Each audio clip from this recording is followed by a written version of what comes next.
প্রিয় সবাই, আশা করি ভালো আছেন। আমরা আজকে সম্ভবত 26তম দিনের আলোচনা শুরু করতে যাচ্ছি। শুরুতেই সবাইকে পবিত্র মাহে রমজানের শুভেচ্ছা। আমাদের রমজান মাসের চাঁদ দেখা গেছে এবং টু সাম এক্সটেন্ট এটা খুবই একটা ভালো ব্যাপার যে আমরা একটা নির্দিষ্টভাবে নিজেকে ডেভেলপ করার চেষ্টা করছিলাম। ইন দ্য মিন টাইম যারা মুসলিম ধর্ম বিশ্বাসী বা ফলো করেন তাদের জন্য আমাদের যে আল্লাহ তাআলার বা আমাদের সৃষ্টিকর্তার একটা বিশেষ বরকতময় সময়, যেই সময়টায় আমরা আরও বেশি নিজেকে আত্মশুদ্ধির প্র্যাকটিস করি বছরে বাকি 11 মাসের জন্য। সেই সময়টা আমাদের সাথে চলে এলো। সো বেসিক্যালি আমরা লোডের ওপর ওভারলোড। সো আমাদের জন্য আর কোনো এক্সকিউজ নাই নিজেদেরকে ডেভেলপ করার এবং নিজেদেরকে ইমপ্রুভ করার। অ্যান্ড আই এম শিওর আমরা যারা একসাথে গত অলমোস্ট 1 মাস ধরে কাজ করছি, উইল ইমপ্রুভ মোর। আমাদের নতুন সময়সূচির ঘোষণা আমাদের ফেসবুকে আমরা অলরেডি শেয়ার করেছি। এখন অফিসিয়ালি শেয়ার করি আবার, এরপর পোস্ট দিয়ে দিব। সেটা হচ্ছে আমরা 7:15 আপাতত অন্তত, অর্থাৎ আগামীকাল থেকে আমরা সন্ধ্যা 7:15 শুরু করব, শার্প 7:15, এবং শার্প 7:45 গিয়ে আমরা শেষ করব, এক্স্যাক্টলি হাফ অ্যান আওয়ার। কারণটা হচ্ছে বেসিক্যালি রোজার মাসে আমাদের কতগুলো রিচুয়াল বেড়ে যায়, যেমন আপনাদের তারাবির নামাজ পড়তে হবে আমাদের সবাইকে, এবং ওইটার জন্য আসলে যথেষ্ট মনোযোগ এবং শ্রমের দরকার আছে। সেটার জন্য আমাদের এনার্জি ঠিক রাখতে হবে। অ্যান্ড আবার আমাদের যে ইফতারির যে সময়টা, সেই সময়টাও আমরা পরিবারের সবার সাথে একসাথে বসে একটু সময় নিই। স্বাভাবিকভাবেই অন্য সময়ের তুলনায় সন্ধ্যায় একটু বেশি খাবার দাবার খেতে হয়, যেহেতু সারাদিনের সিয়াম সাধনার পর আমরা খাই যার যতটুকু সামর্থ্য। কাজেই ওই দিকেও একটু সময় ছাড় দিতে হয়েছে, এদিকে একটু সময় ছাড় দিতে হয়েছে। আর রাতের সময়টা থেকে আমরা বের হয়ে এসেছি, কারণ যেহেতু রাতে উঠে খেতে হয়, আই মিন সেহরি, সেহেতু আমাদেরকে অনেকে হয়তো আর্লি ঘুমোতে যেতে পারেন, অথবা অনেকেই রমজান মাসে আমি খেয়াল করেছি আমাদের আত্মীয় স্বজন রাতে হয়তো একটু ইবাদত বন্দেগী বেশি করেন, সেজন্য আমরা রাতের দিকের সময়টা ছেড়ে দিয়েছি। বিশেষ করে সন্ধ্যার সময়টা নেওয়ার আরেকটা বড় কারণ হচ্ছে এই সময়টা আমরা অনেকেই হয়তো একটু ঘুমানোর চেষ্টা করি বা একটু রেস্ট নেই। আমাদের ওই সময় থেকে আমরা একটু সময় বার করতে চেয়েছি। সো আই হোপ আপনারা পজিটিভলি নেবেন এবং আমরা 7:15 দিয়ে শুরু করব। তবে যেহেতু রোজার দিনগুলো এখন আস্তে আস্তে বড় হচ্ছে, if I am not wrong, সেহেতু হয়তো 30 রোজা আস্তে আস্তে আমাদের হয়তো 7:15 হয়তো খুব টাইট হয়ে যেতে পারে। তখন আমরা চেষ্টা করব যে যদি 5, 10, 15 মিনিট যদি পিছিয়ে নিতে হয় আমরা সেটা পিছাবো, এবং অ্যাকর্ডিংলি আমরা ওই পাশেও একটু পিছিয়ে নেওয়ার চেষ্টা করব। I hope so far so good. এটা একটা বড় ঘোষণা ছিল আপনাদের জন্য। যদি আপনাদের কোনো ধরনের অবজারভেশন থাকে কিংবা কোনো কিছু আপনারা বলতে চান, আপনারা অবশ্যই বলতে পারেন। গণতান্ত্রিক দেশ এবং গণতান্ত্রিক ফোরাম, আমরা আপনাদের সবার মতামত নিয়ে আমরা আমাদের সিদ্ধান্ত নিব এবং সামনে এগোবো। তবে একটা জায়গায় আমি শিওর আমরা সবাই একমত যে আমরা সামনের দিকে এগোতে চাই, এবং আমাদের যে নর্মাল করোনার মধ্যে আমরা যে সময়টা পাচ্ছিলাম সেটাকে আমরা ইউটিলাইজ করার চেষ্টা করেছি। অলমোস্ট 1 মাসের মধ্যে, এটা কিন্তু কম সময় না যে আমরা কন্টিনিউয়াসলি লেগে আছি। আমি আপনাদের সাথে লেগে আছি, আপনারা আমার সাথে লেগে আছেন, আদারওয়াইজ এই জার্নিটা নেওয়া সম্ভব হতো না। এবং নাম্বার 2 হচ্ছে আমরা এই যে রোজার মাসের একটা বাড়তি সময় পেয়ে গেলাম, এই সময়টাকে আমরা বাড়তি সময় মানে রিইনফোর্সড টাইম অ্যাকচুয়ালি, কারণ এই সময় নিজেকেও আত্মশুদ্ধি করার একটা বড় সুযোগ, সেই সুযোগটাকে আমরা কাজে লাগাচ্ছি। ওকে, সো এই হলো ঘোষণা নাম্বার 1।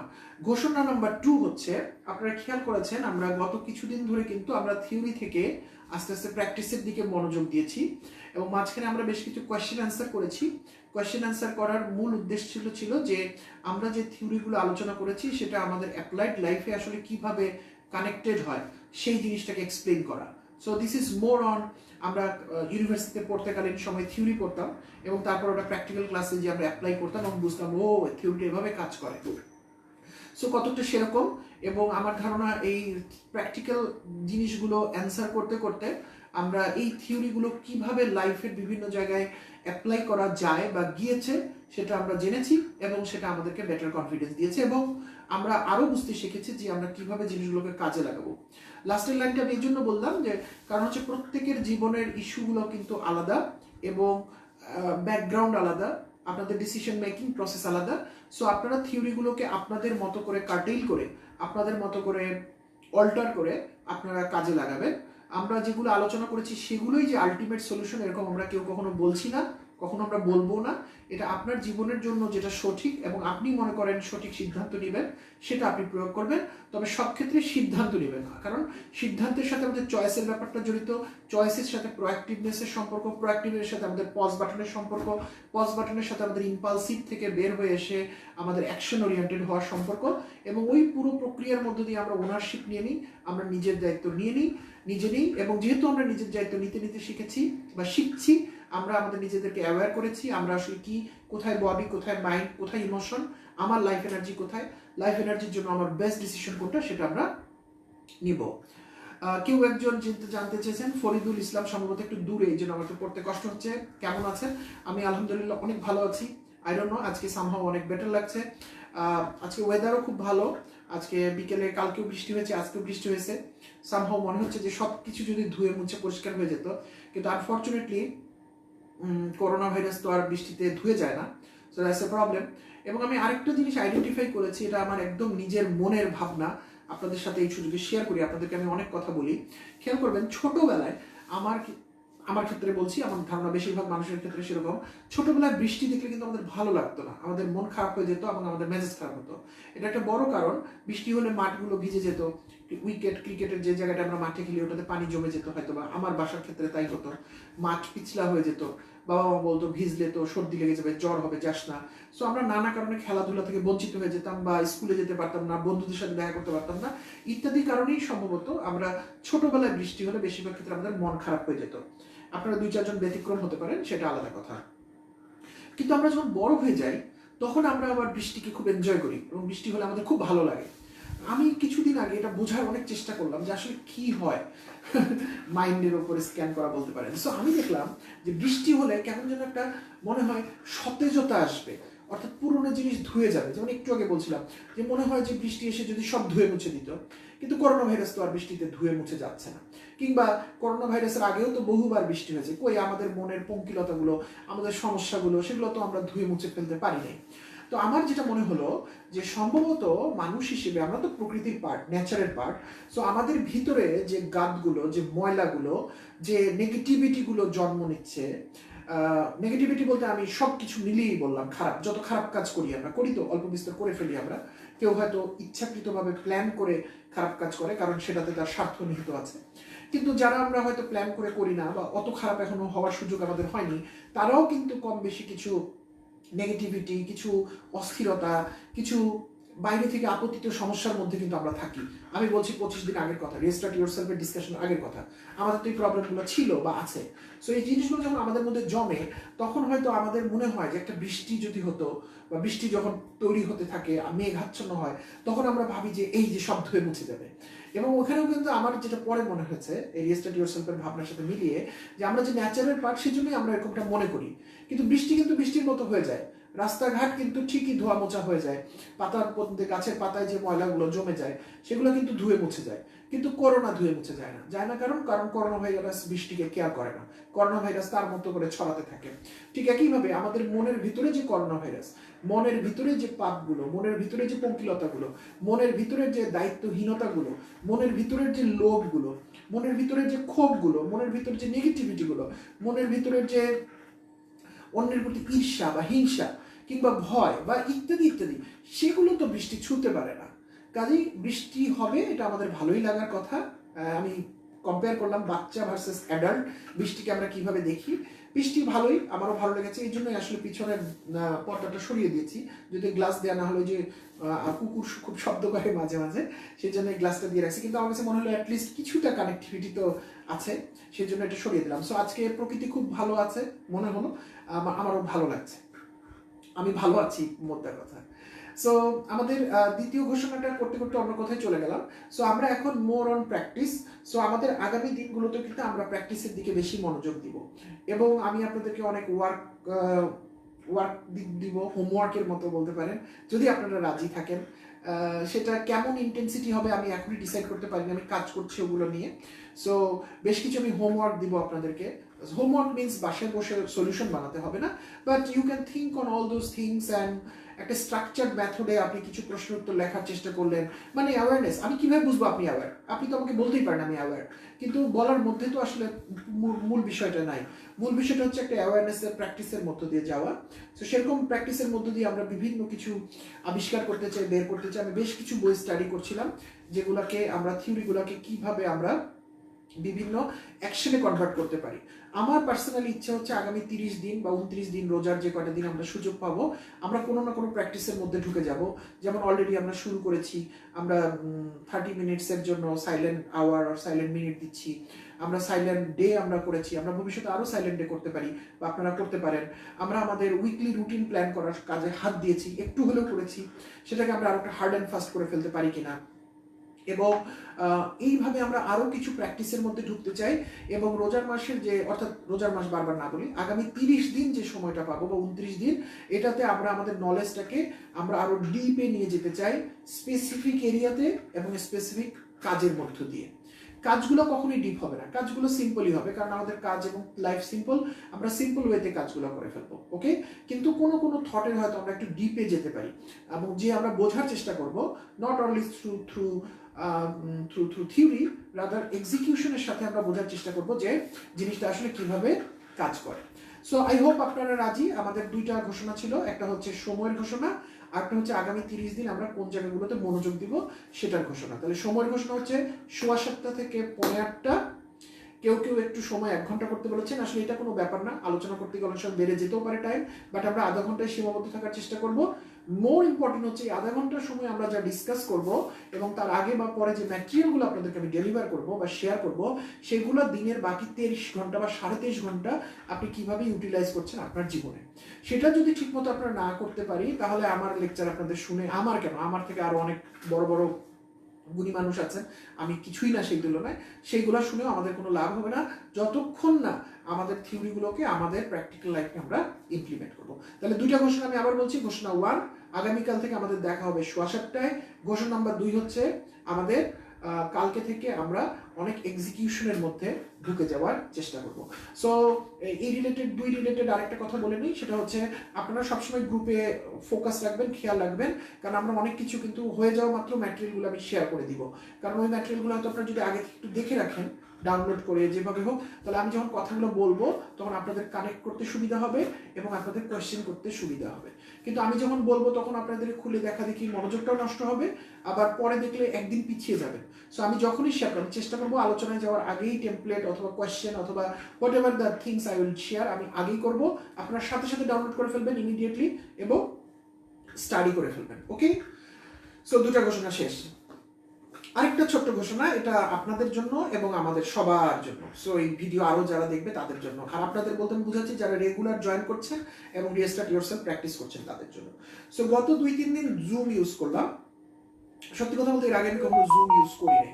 সো আমি করোনার এই সমস্যাগুলোর মধ্যে কিছু ভালো দিকও লক্ষ্য করছি, যে কতগুলো টেকনোলজি, কতগুলো গুড প্র্যাকটিস কিন্তু আমরা শিখে যাচ্ছি, এবং সম্ভবত এই ঝামেলাগুলোর মধ্যে না পড়লে, এই করোনার ইস্যুর মধ্যে না পড়লে হয়তো আমরা এগুলো করতে পারতাম না। সো অনেক খারাপ জিনিসের মধ্যেও কিছু ভালো দিক থাকে।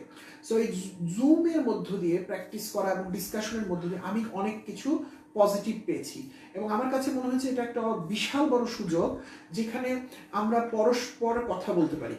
পরস্পর কথা বলা মনে হচ্ছে এখন কিন্তু আমি শুধু বলে যাচ্ছি, আপনাদের কথাগুলো শোনার বা বোঝা আমার কোনো সুযোগ নেই, কিন্তু জুমের মধ্যে আমরা কানেক্ট হতে পারি এবং আমরা আরেকজনের কথাটা শুনতে পারি। এবং গত 2 দিন জুমে আমি প্রচুর কথা বলেছি গতদিন আপনাদের সাথে, কিন্তু এর আগে আমি আমার ড্রিমস ফর টুমরো টিমের সাথে কথা বলেছি, তখন কিন্তু আমি অনেক শুনেছি, আমিও বলেছি, বাট আমি শুনেছি। এবং আমার কাছে মনে হলো গত 2 দিন ধরে আমি অনেক ভাবলাম যে আমার শোনাটা কমে যাচ্ছে, সো আমি শোনার দিকে একটু মনোযোগ দিব।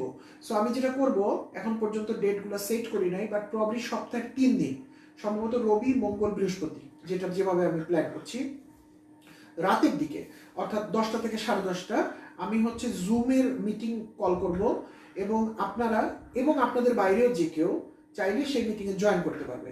তবে আমরা প্রতিদিন সবাইকে সুযোগ দিতে পারবো না, কারণ আমরা সবার কথা শুনতে চাই। সো আমি হয়তো প্রতিদিন 10 থেকে 15 জনকে করে অ্যালাউ করব, বা যিনি এটা কন্ডাক্ট করবেন, কেউ একজনকে আমার হেল্প লাগবে, যে আমাকে কাজটা হেল্প করবে আমাকে কাজটা করতে। সো আমাদের উদ্দেশ্য হবে প্রতিদিন 10 থেকে 15 জনের কথা, বা 10 থেকে 15 জনকে আসলে আমি ইনভাইট করব, তারা জয়েন করবেন এবং তাদের সাথে আমরা একটা অনলাইন ক্লোজ ডোর মিটিং করব, যেখানে মোস্ট লাইকলি আমি তাদের কাছে শুনবো। আমি বলবো খুবই কম, একদম যতটুকু না বললে হয় না ততটুকু বলবো, কিন্তু আমি মোর শুনতে চাইবো।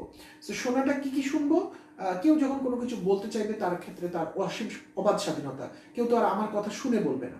সো যে কোনো কিছু আপনারা বলতে পারবেন, তবে আমি চাইবো ফিডব্যাক, এবং যদি কোনো ধরনের কোয়েশ্চেন আপনাদের মনে আসে, অর্থাৎ কোনো ক্লারিফিকেশন যদি লাগে, অথবা anything under the sky. So আমরা যদি 30 মিনিটের ডিসকাশন করি, যদি 10 জন থাকে 2-3 মিনিট করে গড়ে সবাই সময় পাবেন, সবাই একটু করে তাদের কথা বলবেন এবং আমি সেগুলো নোট করব। সেখান থেকে আমার জন্য যেটা ফিডব্যাক সেটা আমি গ্রহণ করব এবং আমি আমার কাজে লাগাবো। যদি কোনো কোয়েশ্চেন বা নতুন কোনো কিছু থাকে সেটা আমরা পরের কোনো একদিন ক্লাসে আমরা ডিসকাস করব। এবং আমি আবার বলছি, জুমের ওই মিটিংটা রিস্টার্ট ইয়োরসেলফ রিলেটেডই যে সব কথা বলতে হবে তা কিছু নয়। তবে আমি যেহেতু বেশিরভাগ সময় এখন ওইগুলো নিয়েই কাজ করছি, আমার মনে হয় বেশিরভাগ আলোচনা ওই রিলেটেডই আসবে। এবং আমরা একজনকে প্রতিদিন সুযোগ দিব না, আমরা ওপেন করে দিব এবং আমরা আপনারা আগ্রহ জানাতে থাকবেন, কিন্তু আমরা চেষ্টা করবো ঘুরিয়ে ঘুরিয়ে যতজন মানুষকে আমরা কাভার করতে পারি সেরকম কিছু। সো ব্যাপারটা এরকম যে আমার বাসায় আমি সবাইকে দাওয়াত দিলাম, ঘুরিয়ে ঘুরিয়ে অনেককেই আমি আমার এই স্টাডি রুমে ডাকলাম, 10 জন করে আসলো, এক একদিন এক একজনের সাথে কথা বলা হলো, সেরকম একটা কিছু। সো এই পর্যন্তই আমার মনে হয় আজকের ঘোষণা শেষ। আমরা এখন কাজে যাব। কাজে যাওয়ার আগে আমরা রেগুলার বেশ কিছু বিষয় ডিসকাস করি। আজকে আমি একটা বিষয় ডিসকাস করি, মানে আপনাদের ফিডব্যাক থেকেই বলছি। একটা ফিডব্যাক আমি ডিসকাস করতে চাই। যে ভাইয়া আজকে ফিডব্যাকটা দিয়েছেন, আজকে দুপুরের পরপর ফিডব্যাক দিয়েছেন, আমি ফিডব্যাকটা খুব ভালো করে নোট করে নিয়েছি, ঢেকে রাখছি যাতে নামটা দেখা না যায়। সো অনেক সুন্দর করে সাথে নোট করে রাখছি। তো উনি আমাদেরকে এই যে উইকলি যে প্ল্যানিং সেইটার উপর একটা খুব ইন্টারেস্টিং ফিডব্যাক দিয়েছেন। এই ফিডব্যাকটা উনি পাবলিকলি লিখতে পারতেন, কিন্তু উনি হয়তো সংকোচ বোধ করেছেন, অনেকেই নাম প্রকাশ করতে চান না, এটা করতে চান, এই জন্য উনি পাবলিকলি দিতে চান নাই। আর আমাদের আলোচনাটা যখন শেষ হয়ে গেল, তখন আসলে শেষের দিকে আমার ইচ্ছা ছিল আমি ওনাকে জিজ্ঞেস করবো যে কেন আপনি আপনার নাম প্রকাশ করতে চাচ্ছেন না, কি অসুবিধা, কিন্তু সামহাও এটা আমি জিজ্ঞেস করার সুযোগ পাইনি। আর যেহেতু সুযোগ পাইনি এবং উনি শুরুতেই বলে দিয়েছিল যে উনি নাম প্রকাশ করতে চায় না, সো আমিও নাম প্রকাশ করতে পারছি না। তবে এটা আমি বলতে পারি, উনি একটা খুব ভালো ইউনিভার্সিটিতে পড়াশোনা করেছেন দেশের ভিতরের, এবং উনি একটা মাল্টিন্যাশনাল কোম্পানিতে চাকরি করেন প্রায় 15-16 বছর। অ্যান্ড গত 2-3 বছর ধরে উনি একটা এন্টারপ্রেনারশিপের সাথে আছেন। So as a whole he is a person whom we can follow. এমন একটা মানুষ যার কোনো ফিডব্যাক দিলে আমরা অত্যন্ত গুরুত্বের সাথে নিতে পারি। আপনাদের সবার ফিডব্যাকই আমরা গুরুত্বের সাথে নিই, কিন্তু ওনাকে যেহেতু আপনি চিনতে পারছেন না, সেহেতু আমি একটু ব্যাকগ্রাউন্ড বললাম, সো দ্যাট আমরা একটু ইম্পর্টেন্সের সাথে নিই। আচ্ছা, ফিডব্যাকটা কেন? উনি ফিডব্যাকটা দিয়েছেন কারণ উনি মনে করেন যে আমরা যে উইকলি প্ল্যানিং এর কথাটা বলেছি এটা ওয়ার্ক করবে বলে উনি বিশ্বাস করেন। এই জন্য উনি ফিডব্যাকটা দিয়েছেন, যাতে আপনারা সবাই বিষয়টা সিরিয়াসলি নেন। এবং উনি এই ধরনের উইকলি প্ল্যানিং আমাদের ফরম্যাটে না, উনি ওনার ফরম্যাটে, বাট মোর অর লেস একই রকম একটা জিনিস, উনি 2004 সাল থেকে এটা ফলো করছেন। সো 2004 মানে কত দাঁড়ালো এখন 2020, অর্থাৎ প্রায় 16 বছর থেকে উনি এটা ফলো করছেন। এবং উনি যেহেতু এই কাজগুলো বেশিরভাগ কাগজ বা ডায়েরিতে করতেন, সো ওনার পক্ষে এই মুহূর্তে বের করে ফেলে দেখা সম্ভব যে আজকে থেকে 7 বছর আগে অমুক ডেটে কার সাথে কি কথা হয়েছিল, মোটামুটি ওনার কাছে এটা লেখা আছে। কারণ উনি যে প্ল্যানটা করতেন, সেই প্ল্যানটার পরে যে অ্যাকচুয়াল হয়ে যেত প্ল্যানটা, সেটা উনি আবার একটু ছোট করে নোট করে রাখতেন। সো উনি এটা হার্ড অ্যান্ড, এটা বলার কারণ হচ্ছে উনি এটা হার্ড অ্যান্ড ফাস্ট মেনটেন করেছেন। ওনার কাছে মনে হয়েছে যে এটা প্রচণ্ড কার্যকরী, এবং উনি 2-3টা জিনিস হাইলাইট করেছেন যেগুলো আমি আপনাদেরকে বলতে চাই। 1 নম্বর জিনিস উনি বলেছেন যে আপনি যখন কোনো কিছু প্ল্যান করবেন, উইকলি প্ল্যানিং করি আর মান্থলি প্ল্যান করি, অ্যাকচুয়ালি ওটার পিছনে একটা ফিলোসফি কাজ করে, যেটা হচ্ছে আমাদের একটা লঙ্গার বা মিড টার্মের প্ল্যান থেকে কিন্তু আমরা এই প্ল্যানটা তৈরি করি। আমি কি বোঝাতে পেরেছি? ধরুন আপনি যখন প্ল্যান করছেন যে আপনি এন্টারপ্রেনারশিপ করবেন, আপনার একটা ইচ্ছা আছে, কবে করবেন? মেবি 2025 সালে আপনি এন্টারপ্রেনারশিপ করবেন। এই জন্য আপনি এখন থেকে অল্প অল্প করে 1 ঘন্টা 1.5 ঘন্টা করে এন্টারপ্রেনারশিপের আপনি নলেজ নেবেন, যেহেতু এই জিনিসটা আপনাকে ভালো লাগে, এবং আপনি প্রতিদিন আপনার রুটিনে 1 ঘন্টা করে সময় রাখছেন এন্টারপ্রেনারশিপ বিষয়ক বিভিন্ন বই, বিভিন্ন ব্লগ, বিভিন্ন মানুষের বিষয়বস্তু করবেন, তাই তো? তাহলে কি দাঁড়ালো, আপনি যে এই যে আগামী সপ্তাহ থেকে বা আগামী কাল থেকে ডেইলি 1 ঘন্টা ব্লগ করলেন আপনার লাইফের গুরুত্বপূর্ণ টাইম, আপনার উদ্দেশ্য হচ্ছে 2025 সালে আপনি একজন এন্টারপ্রেনার হবেন। উনি বলছেন এরকম টার্গেট যখন আমরা সেট করি, যে কোনো কারণেই হোক না কেন, আমি তখন ওনাকে শব্দটা বলিনি, আমি এখন বলছি, প্রবাবলি এটাকে ল অফ অ্যাট্রাকশন বলে। এটা নিয়ে আমরা আরেকদিন ক্লাস করবো এবং ডিসকাশন করবো যে ল অফ অ্যাট্রাকশনটা আসলে কি, এটার পিছনে কোনো সায়েন্স আছে কিনা। সো যে কোনো কারণে হোক ওই জিনিসটা, ওই টার্গেটটা যেটার জন্য কন্টিনিউয়াসলি আপনি কাজ করে যাচ্ছেন এবং একটা ব্যাক ইন মাইন্ডে ওটার প্রতি আপনার একটা আগ্রহ রয়ে গেছে, ওই জিনিসটা 2025 সালের অনেক আগেই ঘটে যাবে। এবং এটা উনি ওনার নিজের জীবনে এটা এক্সপিরিয়েন্স করেছেন কয়েকবার, including his own entrepreneurship journey. ওনার যেখানে প্ল্যান ছিল যে উনি 45 বছর বয়সে এন্টারপ্রেনারশিপে ঢুকবেন, সেখানে ওনার 12 বছর আগে থেকে পরিকল্পনাটা এরকমভাবে ঘুরছিল এবং উনি 39 বছর বয়সে উনি এন্টারপ্রেনারশিপে ঢুকে গেছেন। তাহলে উনি বলতে চাচ্ছেন যে ওনার এই যে ডিটেল প্ল্যানিংটা, যেটা কিনা উনি উইকলি প্ল্যানিংয়ে কনভার্ট করেছিলেন, ওটা ওনার লাইফে ওনাকে অন্তত 6 বছর এগিয়ে দিয়েছে। 45 বছরের জিনিসটা উনি 39 বছরে করছেন। আমরা জানি না আমরা কে কবে মারা যাবো, কিন্তু উনি অন্তত 6 বছর আগে উনি এটাকে করতে পেরেছেন। এবং ওনার ভাষ্য অনুসারে উনি যদি প্ল্যানিং না করতেন তাহলে হয়তো 45 বছর বয়সেও হতো না। So that's very interesting fact. আচ্ছা, 2, উনি বলেছেন যে যখন আপনারা উইকলি ক্যালেন্ডার করবেন এবং সেটাকে ডেইলি এক্সিকিউশন করবেন, আপনি প্রতি মুহূর্তে প্রত্যেকটা কাজ করার পর আপনার একটা সেন্স অফ ফুলফিলমেন্ট কাজ করবে। সেন্স অফ ফুলফিলমেন্ট কেন কাজ করবে? অন্য সময় কেন করতো না, এখন কেন করছে? কারণ আপনি একটা বিগার প্ল্যানের পার্ট হিসেবে ছোট ছোট পার্ট করে যাচ্ছেন এবং আপনি ভিতরে ভিতরে অনুভব করছেন যে আমি একটা বড় কিছু স্বপ্নের পথে একটু করে আগাচ্ছি।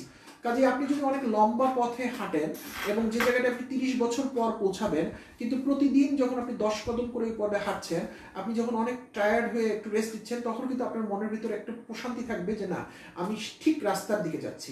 কিন্তু আপনার রাস্তা যখন ঠিক করা নাই, আপনি প্রতিদিন যখন এলোমেলো করে হাঁটেন, তখন কিন্তু ওই পরিশ্রম একই হয়, কিন্তু আপনার মধ্যে কিন্তু ওই কনফিডেন্সটা থাকে না যে আমার জার্নিটা রাইট পথে হচ্ছে কিনা। So that is number 2। 3 number উনি বলেছেন চলতি পথে অনেক ক্ষেত্রে এমন হতে পারে যে টার্গেটগুলো বদলে যেতে পারে এবং স্বপ্নগুলো বদলে যেতে পারে এবং স্বপ্নগুলো ছোট হতে পারে, বড় হতে পারে, স্বপ্নগুলো বদলে যেতে হতে পারে।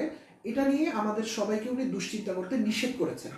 কারণ উনি বলেছেন যে আমরা যেভাবে লক্ষ্যটা ঠিক করব সেরকমই যে সব কিছু থাকবে তা নাও হতে পারে। কারণ এই বিষয়টার সাথে আমার জন্য আমি যেভাবে জড়িত, আমার আশপাশের অনেক কিছু কিন্তু এখানে প্রভাব বা নিয়ামক তৈরি করবে। সো সেই জায়গাগুলো আমাদের জন্য খুব ইম্পর্টেন্ট। সেখানে আমাদের সার্কেল অফ নন কন্ট্রোল, ওখানে আমাদের কিছু করার নাই। তবে উনি বলেছেন বেশিরভাগ ক্ষেত্রে দেখা যাবে স্বপ্নটা আসলে বড় হবে, কিংবা স্বপ্নটা স্বপ্নটা কনভার্ট হয়ে একটা অন্য ডেভেলপ স্বপ্নে পরিণত হবে। সো এটা যদি হয়, এটা নিয়ে আমরা নেগেটিভলি নিব না, আমরা এটাকে পজিটিভলি নিব। অ্যাট দ্য সেম টাইম উনি এটাও বলেছেন কিছু কিছু জিনিস অ্যাচিভ করা হয়তো যাবে না, কিন্তু সেটাও আমাদের নোট করে রাখতে হবে। আমাদের সাধারণত প্রবণতা হচ্ছে আমরা কি কি অ্যাচিভ করলাম সেটা লিখে ফেললাম, কি কি অ্যাচিভ করলাম না সেটাও লিখে ফেলতে হবে।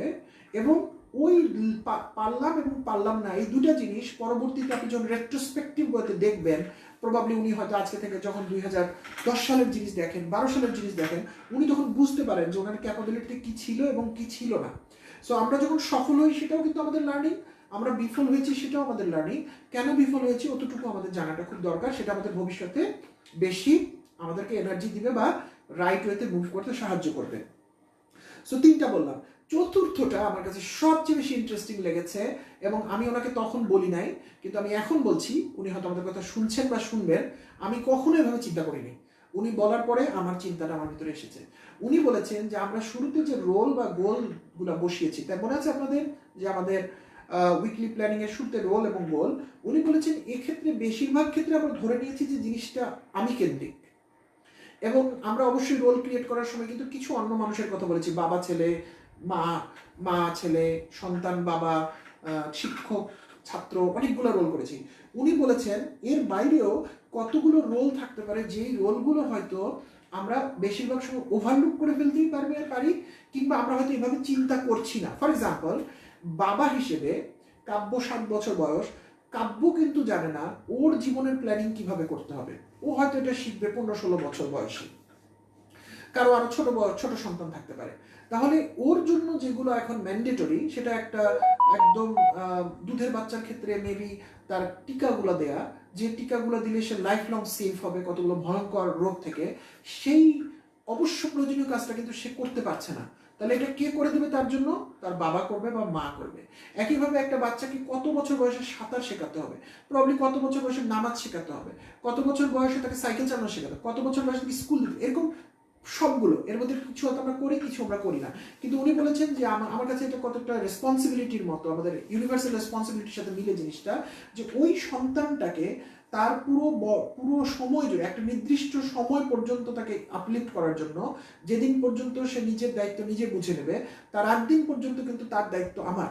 তাহলে আমি শুধু নিজের ওয়েট কমিয়ে ক্ষান্ত হতে পারবো না, ওর জন্য যতগুলো জিনিস জরুরি সেটাও কিন্তু আমার রেসপন্সিবিলিটির মধ্যে আমাকে নিতে হবে, এবং এগুলো ওই রোলের আন্ডারে আমাকে ডেলিভার করতে হবে, এবং প্রয়োজনে এগুলো নোট রাখতে হবে এবং আমাকে ডেলিভার করে করে দিতে হবে।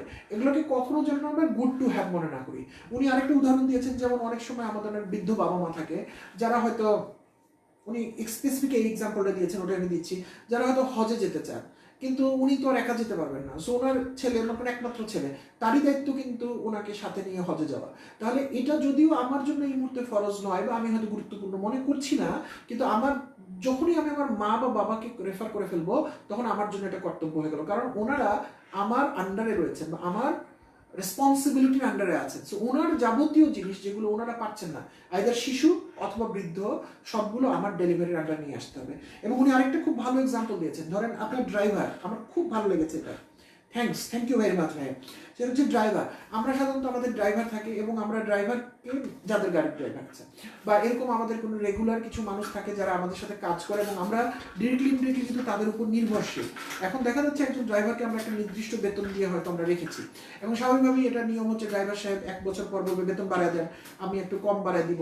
উনি বলেছেন যে আমরা কি ড্রাইভার সাহেবকে আমাদের রেসপন্সিবিলিটির ভিতর ধরে নিতে পারি কিনা, এবং আমরা কি ওনার খোঁজ রাখতে পারছি কিনা, যে আপনার তো বিয়ে হলো, আপনার তো পরিবারে একটু দায়িত্ব বেড়ে গেছে, সো আপনার জন্য আপনার বেতনটা এত টাকা বাড়িয়ে দিচ্ছি আমি। কেন আপনি বাড়িয়ে দিচ্ছেন? কারণ আপনি জানেন যে ওই লোকটাকে যদি আপনি ভালো না রাখতে পারেন, তাহলে সে ভালো থাকবে না, এবং সে কোনো খারাপ কাজ করবে, অন্যায় কাজ করবে, কিংবা এমন আপনার চাকরি ছিল অন্য একটা বেটার চাকরিতে চলে যাবে। তাহলে এতদিন ধরে যে লোকটা বিশ্বস্ত, তাকে নিশ্চয়ই আপনি চান আপনার সাথে সে থাকুক, এবং তাকে আপনার সাথে রাখতে হলে তার দায়িত্বটাও আপনাকে নিতে হবে। এর মানে এটা বলা হচ্ছে না যে আপনি তাকে যখন তখন টাকা পয়সা দিয়ে দিবেন, তা নয়, কিন্তু সে কেমন আছে, সে চাচ্ছে না জন্য আমিও চেপে যাচ্ছি, সেটা করা যাবে কিনা। এবং অনেক সময় দেখা যায় হয়তো তার একটা সন্তান হচ্ছে, তাহলে তার সন্তানের জন্য তো তার খরচ বেড়ে যাওয়ার কথা, তার তো বাচ্চার খাবার দিতে হবে, বাচ্চার তো স্কুলে দিতে হবে, এই যে বিভিন্ন ক্ষেত্রে তাকেও ট্র্যাক করা এবং তার রেসপন্সিবিলিটিটাকে বয়েল ডাউন করে নিজের দায়িত্বের মধ্যে নিয়ে নেওয়া, যেখানে কিনা আমরা হয়তো ওরকম একটা মানুষের যে প্রতি 1 মাসের যে ইনক্রিমেন্টাল খরচটা, সেরকম অনেক খরচ হয়তো আমরা একটা পিজার দোকানেই হয়তো শেষ করে ফেলছি, কিংবা বার্গারের দোকানে শেষ করে ফেলছি। সো এখানে আমার কাছে মনে হচ্ছে একটা অনেক বড় অ্যাওয়ারনেসের ব্যাপার। সো সেই জায়গাতেও আমাদের রেসপন্সিবিলিটিটাকে যেন আমরা আইডেন্টিফাই করি এবং আমাদের উইকলি প্ল্যানে লিখি। আমি যিনি বলেছেন এত কথা, I am really grateful to him, এবং আপনাদেরও তার প্রতি গ্রেটফুল থাকা উচিত, কারণ ওনার এত দরকার পড়ে নাই ছুটির দিনে দুপুরবেলা ফোন করে এই 15-20 মিনিট ধরে এত সুন্দর করে ফিডব্যাকগুলো আপনাদের কাছে পৌঁছে দেওয়া। উনি এটা চেয়েছেন যাতে ওনার জীবনের যে অভিজ্ঞতা, সেখান থেকে আপনারা আরেকটু নিজেদেরকে এনরিচ করতে পারেন। So thank you very much for this good person, এবং আমরা wish him very good luck. ওনার লাইফেও নিজের স্ট্রাগল আছে, ওনার এন্টারপ্রেনারশিপে উনি কাজ করছেন, কষ্ট করছেন, আপনারা সবাই ওনার জন্য দোয়া করবেন যাতে উনি সাকসেসফুল হতে পারেন। সো আমরা আজকের আলোচনায় চলে আসতেছি। আজকের আলোচনার বিষয়বস্তু হচ্ছে, আমরা বলেছি ভয়। ভয়টা নিয়ে আমরা আলোচনা করতে যাচ্ছি এই জন্য, কারণ আমার কাছে মনে হলো যে পরশুদিনের ওয়েবিনারের ডিসকাশন এবং আমাদের যখনই আমরা সাপ্তাহিক প্ল্যান করতে যাচ্ছি, তখন কিন্তু আমরা একটা অডের বিরুদ্ধে যুদ্ধ ঘোষণা করেছি। কিন্তু অড মানে কি? এতদিন পর্যন্ত আমি যে কাজটা করি নাই, সেরকম একটা কাজ আমি করতে শুরু করতে যাচ্ছি, এবং আমি যখনই একটা কিছু প্ল্যান করতেছি, আমি কিন্তু আসলে আমার নিজেকে বলতে আমার বডি এবং মাইন্ডকে, নিজে তো সবসময় স্বাধীন, তাই না? সো আমার বডি এবং মাইন্ডকে কিন্তু আমি একটা দায়িত্বের মধ্যে ঢোকাতে যাচ্ছি। সো বিষয়টা এমন যে আমার 2 জন এমপ্লয়ি ছিল আমার, কিন্তু তাদেরকে আমি কখনোই হার্ড অ্যান্ড ফাস্ট নিয়মের আন্ডারে আনি নাই। তাতে দেখা যাচ্ছিল আমার কোম্পানি, এই যে 3 জন মিলে যে আমার কোম্পানিটা চলছে, the energy and company, the life energy and company নামে, সেই কোম্পানিতে 2 জন বা 3 জন হচ্ছে এমপ্লয়ি। একজনের নাম হচ্ছে বডি, একজনের হচ্ছে মাইন্ড, একজনের হচ্ছে ইমোশন। এখন এই 3 এমপ্লয়ি তার ইচ্ছা মতো অফিসে আসে, কাজ করে, যায়, মন চাইলে রেগে যায়, মন চাইলে এক্সারসাইজ করে, মন চাইলে কাচ্চি বিরিয়ানি খায়। সো এই 3 এমপ্লয়ি কোনো সময় অর্গানাইজেশনের রুলস রেগুলেশন স্ট্রংলি মেনে চলে নাই। কারণটা কি? কারণ অর্গানাইজেশন যে মালিক লাইফ এনার্জি, সেগুলো ব্যাপারে অ্যাওয়ার ছিল না। সে মনে করতো আরে এভাবেই চলে কোম্পানি। কিন্তু যখন মার্কেটে অনেক কম্পিটিশন তৈরি হয়েছে, এবং এই লাইফ এনার্জি মালিক সাহেব, উনি রিস্টার্ট ইউর সেলফের এক্সারসাইজের ভিতরে উনি দেখেছেন, না আমার কোম্পানির এই 3টা লোককে যদি আমি ঠিক মতো কাজে লাগাতে পারি, এদেরও উন্নতি হয়, এদেরও সংসার ভালো চলে, এরাও দীর্ঘদিন থাকে টিকে পৃথিবীতে, এবং দিন শেষে আমি আমার অ্যাজ এ কোম্পানি ভালো করি, ওদেরও ভালো হয়, আমারও ভালো হয়। তাহলে আপনি এখন এই তিনজন আপনার এমপ্লয়ের ব্যাপারে, বডি, মাইন্ড অ্যান্ড ইমোশন, এদের ব্যাপারে আপনি আজকে থেকে আস্তে আস্তে কঠোর হতে শুরু করছেন। এই জন্য তো আপনি রুটিন দিয়ে দিচ্ছেন, আপনি বলছেন তুই কিন্তু এটা করবি, তুই এটা করবি কালকের মধ্যে, তুই আগামী সপ্তাহের মধ্যে এটা করবি। এবং আপনি ডেইলি রুটিন দিচ্ছেন না, কারণ আপনি মনে করেন ডেইলি রুটিন দিলে আপনি বিগার পিকচার মিস করে যাবেন। এই জন্য একটা ইন্টারমিডিয়েট গোল সেট করেছেন, 2 মাসে আপনার কোম্পানিকে আপনি কোথায় নিয়ে যাবেন, তার জন্য আপনি 3 জনকে ভেঙে ভেঙে ভেঙে কাজ দিয়ে দিচ্ছেন। এখন এই যে লোকগুলো 3 জন একটা ইউনিয়ন ফর্ম করছে, কিন্তু আমরা দেখি না অনেক সময় ইউনিয়ন, যারা মালিক পক্ষ কথা বললেই একটা বাদ বিতরণটা খাড়া করে দেয়, এইটা এই জন্য করা যাবে না, সেইটা সেই জন্য করা যাবে না। এরাও কিন্তু নানান ইস্যু নিয়ে আপনার সামনে এসে হাজির হচ্ছে। এই ডেইলি এক্সারসাইজ করা কেমন হবে, আরে ঘুম থেকে ওঠা যায় না সকালবেলা, আরে আমার আবার কি মেয়ে রেগে যাই আমি, এরা নানান কিছু কিন্তু আপনাকে এসে বুঝাচ্ছে। এখন আপনি কিন্তু এই জায়গায় একটু তটস্থ হচ্ছেন, এবং আমরা বলেছি যে আমাদের ব্রেনের যে অ্যামিগডালা, সে সবসময় বর্তমান পরিস্থিতি থেকে কোনো কিছুকে পরিবর্তনের দিকে নিয়ে গেলেই বাধা দেয়। সেটা পজিটিভ দিকে গেলেও বাধা দেয়, নেগেটিভ দিকে দিলেও, ও বর্তমান পরিস্থিতির মধ্যে সে দাঁড়িয়ে থাকতে চায়। সো এই যে আমরা অ্যাওয়ারনেসটা বিল্ড হচ্ছে আমাদের মধ্যে, এবং আমরা যখনই কোনো কিছু লিখতে যাচ্ছি তখন আমাদের মধ্যে কিন্তু নানান ভয় কাজ করছে। আমি আজকে একজনের সাথে ফেসবুক মেসেঞ্জারে কথা হচ্ছিল, কথাটা খুব ইনকমপ্লিট আছে, উনি মাঝে মাঝে আমাদের আলোচনার ভিতরে আসেন। সো এই করোনা পরিস্থিতিতে উনি এই মুহূর্তে জব কন্টিনিউ করবেন কি করবেন না, উনি এটা নিয়ে একটু দ্বিধার মধ্যে আছেন, এবং উনি সিদ্ধান্ত নিতে পারছেন না। আমার কাছে সেটাই বলতে হবে, কারণ উনি মনে করছেন যে অসুস্থতাটা তো চলে আসতে পারে আমার বাসায়, ওনার বাসায় মুরব্বী লোকজন আছে, ইত্যাদি ইত্যাদি। সো আমি ওনাকে লাইভ কোচের মতো করে মেসেঞ্জারে কোয়েশ্চেন পাঠাতে চেষ্টা করতেছি, যাতে উনি কোয়েশ্চেন মাধ্যমে উনি অ্যাওয়ারনেস বিল্ড হয় এবং উত্তরগুলো খুঁজে পান। সেখানে আমি একই জিনিস দেখলাম এখন পর্যন্ত, যদিও কনভারসেশনটা শেষ হয়নি, ওনার যে মেসেজটা, ওনার মেসেজ উনি বলতে চাচ্ছেন যে উনি জবটা ছেড়ে দিতে চান, যদিও উনি মনে প্রাণে চান না জবটা ছেড়ে দিতে, কারণ উনি জবটা এনজয় করেন, কিন্তু জবটা উনি ছেড়ে দিতে চান কারণ ওনার কাছে মনে হচ্ছে যে এখনকার যে সিচুয়েশন, তাতে করোনা ভাইরাসটা যদি ওনার হয়ে যায় এবং ওনার মাধ্যমে যদি ওনার বাসায় চলে আসে, ওনার বাসায় যে মুরব্বী মানুষরা আছেন, বাবা মা বা শ্বশুর শাশুড়ি, তারা তো ক্ষতিগ্রস্ত হবে, তাহলে আমি জবটা ছেড়ে দিই। আচ্ছা, আমি তার সাথে কমিউনিকেশন চলছে, কিন্তু আমি এখানে একটু আলাপ করে নিচ্ছি, কারণ হয়তো উনি এখান থেকে যদি পান কথাটা শুনেন, তাহলে হয়তো ওনার জন্য উনি, আমি মেসেজ করে যতদূর আগাবো উনি আজকে রাতেই প্রবলেম অনেকদূর সলভ করতে পারবেন।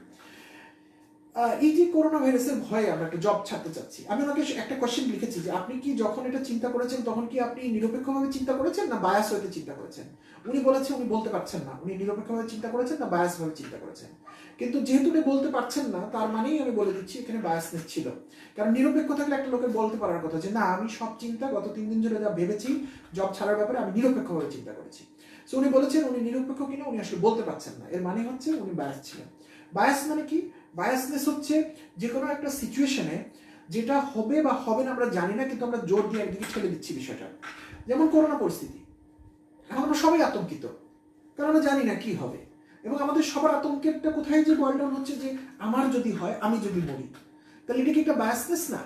যে আপনারই কেন হতে হবে? অফকোর্স আপনি যদি নিয়মকানুন না মেনে ঘুরে ঘুরে বেড়ান, করোনা ভাইরাসের রোগীর সাথে যদি সকালবেলা হাঁটা চলা করেন, আপনি যদি আইসোলেশনের নিয়মকানুন, কোয়ারেন্টাইন নিয়মকানুন, তাহলে তো হবে। কিন্তু আপনি সব কিছু মেনে চলার পর তো আপনার এই বায়াসনেসটা থাকার দরকার নেই, তাই না? সেরকম তো আমরা ওই জিনিসটা বলতে পারছি। তাহলে আমরা যদি ওই পার্টিকুলার মানুষটার বিষয়টা একটু আলোচনা করি, তাহলে ওই যে ভয়টা, সেই ভয়টা কিন্তু ফিউচারের ভয়, এবং এইটার জন্য কিন্তু আমি ভয়ের জায়গাটাকে টেনে নিয়ে আসছি সামনে। গতকালকের এক্সপিরিয়েন্স এবং আজকে দুপুরে ওনার সাথে যে আমার কমিউনিকেশনের এক্সপিরিয়েন্স, আমার মনে হলো ভয়টা নিয়ে দ্রুত আলাপ করে ফেলা উচিত। সেটা হচ্ছে আমরা বলছি যে ফিউচারে একটা জিনিস হতে পারে, হ্যাঁ এটা কিন্তু হতে পারে, আমরা একদম অস্বীকার করছি না, যে আমার মাধ্যমে আমি বাইরে যাব জব করতে, আমার মাধ্যমে করোনা ভাইরাসটা যদি বাসায় চলে আসে এবং আমার যদি বাবা মা বা শ্বশুর শাশুড়ি, তাহলে তো আমি নিজেকে ক্ষমা করতে পারবো। আচ্ছা, এই জায়গায় আমি যদি একটু পজ দিই, এই চিন্তাটার মধ্যে হয়তো ভুল চিন্তা নাই, কিন্তু আমি যদি জবটা ছেড়ে দিই, ঠিক আছে, তাহলে কি আমার করোনা ভাইরাস হবে না? এটা কি কেউ আমাকে গ্যারান্টি করতে পারে কিনা? কেউ গ্যারান্টি করতে পারে? কেউ আমরা গ্যারান্টি করতে পারি না। এবং আমি যদি এবার ঘুরিয়ে বলি, আপনার পরিবারের কি অন্য কোনো লোক কি জবে যাচ্ছেন না, বা যখন যেতে হবে তখন কি যাবেন না? এটা কিন্তু প্র্যাকটিক্যাল না যে আমি কোথাও আর বাইরে বেরবো, আমি এখানে বন্দি হয়ে থাকবো। ওই যে রাজার গল্পটা বলেছিলাম মনে আছে, একটা লোক দুর্গ বানাচ্ছে আর বাইরে একটা গরিব লোক হেসে প্রতিদিন দেখতো এবং দেয়াল দেখতো আর হাসতো। তারপরে যেই দিন রাজা দরজা লাগিয়েছে সেদিন সে হেসে গড়াগড়ি যাচ্ছে। তখন রাজা জিজ্ঞেস করেছে তোর এত বড় সাহস, তুই হাসিস কেন? তখন বলেছে রাজামশাই আপনি দরজা না লাগায় ভিতরে ঢুকে বাইরে থেকে ওই জায়গাটা ইট দিয়ে বন্ধ করে দেন। তখন রাজা বলছে তখন তো আমি কোনো ভিতরে কয়েদি হয়ে যাবো রে, আমি তো বন্দি হয়ে যাবো। তখন বলেছে আপনি কি এখন বন্দিত্ব থেকে কম কিছু করতেছেন? আপনি তো বন্দী হয়ে গেছেন আসলে। তাহলে এরকম তো আসলে প্র্যাকটিক্যালি আমরা কেউ করতে পারবো না যে আমি নিজেকে বন্দী করে ফেললাম, আমি এখানে ঢুকবো না, বেরোবো না। আপনি যতই বাড়ি থেকে না বের হন, আপনার বাইরে থেকে আপনার জিনিস আপনার বাসায় ঢুকতে বাধ্য। সেটা খাবার হতে পারে, একটা কাগজ হতে পারে, একটা বিদ্যুতের বিল হতে পারে, কত জিনিস হতে পারে। এবং সারা বাংলাদেশের যদি 17 কোটি মানুষ করোনায় আক্রান্ত হয়, আপনি কি বাইরে থাকবেন এটার, বা আপনার পরিবারের অন্য লোক বাইরে থাকবে? এটা কিন্তু থাকবে না। এই প্রেক্ষাপটে আমরা কি আবার চিন্তা করতে পারি কিনা যে আমার জবের সাথে এই করোনা হওয়ার ভয়টার সম্পর্ক আসলে কতটুকু? তারপরও যদি সিদ্ধান্ত হয় যে হ্যাঁ আমি মনে করি জব ছেড়ে দেওয়ার মধ্যেই স্বাধীনতা আছে, এগেইন আমি বলেছি এটা ইন্ডিভিজুয়াল ডিসিশন, কিন্তু আমরা ওই ব্যাপারে কোনো কনক্লুশনে কিন্তু যাচ্ছি না, বিকজ এটা তার ইন্ডিভিজুয়াল ম্যাটার এবং আমাদের আলোচনা কোনো একটা জায়গায় পৌঁছায়নি এখন পর্যন্ত। বাট আমি ইস্যুটা এই জন্য আনলাম যে ভয় আসলে কতভাবে আমাদেরকে সঠিক সিদ্ধান্ত নেওয়া থেকে বিরত রাখতে পারে, কিংবা অনেক ক্ষেত্রে অনেক ভয় হয়তো ভয়ই নয়, কিন্তু আমরা ভয় মনে করছি, সেই জায়গাগুলো আমরা একটু আলাপ করতে চাই।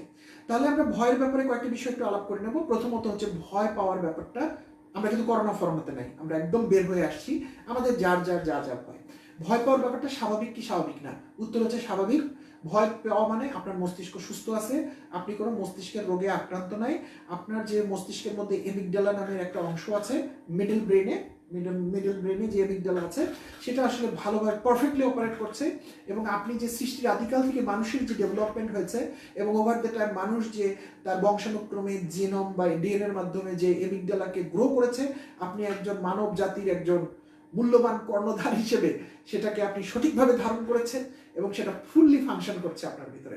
সো আপনার জন্য ব্রেভো, আপনার জন্য 10টা হাততালি যে আপনার শরীরের মধ্যে এমিগডালা ওয়ার্ক করছে, আপনি সুস্থ মানুষ। ভয় কাজ করলে ফাইন। এখন আমরা ভয়ের ভিতরে একটু ঢুকতে চাই। ভয়ের ভিতরে ঢুকে আমরা দেখতে চাই ভয় আসলে কত রকম।